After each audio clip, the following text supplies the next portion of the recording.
Hi friends, welcome to Chennai food. இன்னைக்கு நாம தக்காளி ரசம் எப்படி செய்யறதுன்னு பார்க்க போறோம். வாங்க பார்க்கலாம். தக்காளி ரசம் செய்யிறதுக்காக நான் அடுப்புல pan வச்சிருக்கேன். 2 ஸ்பூன் அளவுக்கு ஆயில் சேர்த்து விட்டுருக்கேன். ஆயில் நல்லா சூடாயிடுச்சு. 1/4 டீஸ்பூன் கடுகு, 1/4 டீஸ்பூன் வெந்தயம், 2 காஞ்ச மிளகாய் சின்ன சின்னதா எடுத்து பாதி அளவுக்கு நான் பிச்சி வச்சிருக்கேன். நீங்க நீட்டு மிளகாய் எடுத்தீங்கன்னா 2-3 பிச்சி போட்டுக்கோங்க. இதை எண்ணெயில சேர்த்து விட்டுறலாம். கொஞ்சம் பெருங்காயத்தூள் சேர்த்து விட்டுறலாம். 1/4 டீஸ்பூன் அளவுக்கு நான் பெருங்காயத்தூள் சேர்த்துருக்கேன்.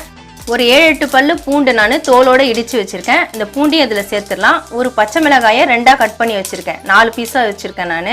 அதையும் சேர்த்துக்கலாம். கொஞ்சம் கருவேப்பிலை, இது எல்லாத்தையுமே நம்ம எண்ணெயில் சேர்த்துட்டு வதக்கிக்கலாம். 2 தக்காளியை பொடியாக கட் பண்ணி வச்சிருக்கேன். அதையும் இதில் சேர்த்து விட்டுடலாம். ரொம்பலாம் வதங்கக்கூடாது. லைட்டாக எண்ணெயில் இப்படி மிக்ஸ் பண்ணால் போதும்.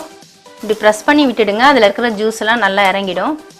தக்காளி இப்போ ஓரளவுக்கு வதங்கிடுச்சு. அடுப்பு மீடியம் ஃப்ளேம்லேயே வச்சுக்கோங்க. 1/2 ஸ்பூன் அளவுக்கு மஞ்சள் பொடி எடுத்துருக்கேன். அதை இதில் சேர்த்துடலாம். ஒரு முறை கலந்துக்கலாம். 1/2 ஸ்பூன் அளவுக்கு நான் ரசம் பொடி எடுத்து வச்சுருக்கேன். அதையும் சேர்த்துடலாம். ரசம் பொடி எப்படி செய்யறதுன்னு நான் வீடியோ உங்களுக்கு ஏற்கனவே கொடுத்துருக்கேன். மேலே ஐ பட்டனை ப்ரெஸ் பண்ணி வீடியோ ஓப்பன் பண்ணி பாருங்கள். இப்போ இந்த ரசம் பொடியை நான் இதில் சேர்த்து விட்டுறேன். ஒரு முறை லேசாக கலந்து விட்டுக்கலாம். ஒரு சின்ன எலுமிச்சம்பழத்தில் பாதி எலுமிச்சம்பழம் அளவுக்கு புளி எடுத்து ஊற வச்சு கரைச்சி வச்சுருக்கேன். கரைச்சிட்டு வடிகட்டி எடுத்துருங்க. இந்த புளி தண்ணியை இதில் சேர்த்து விட்டுடலாம். உங்களுக்கு எவ்வளோ ரசம் வேணுமோ அதுக்கு தகுந்த போல் நீங்கள் புளி எடுத்துக்கோங்க.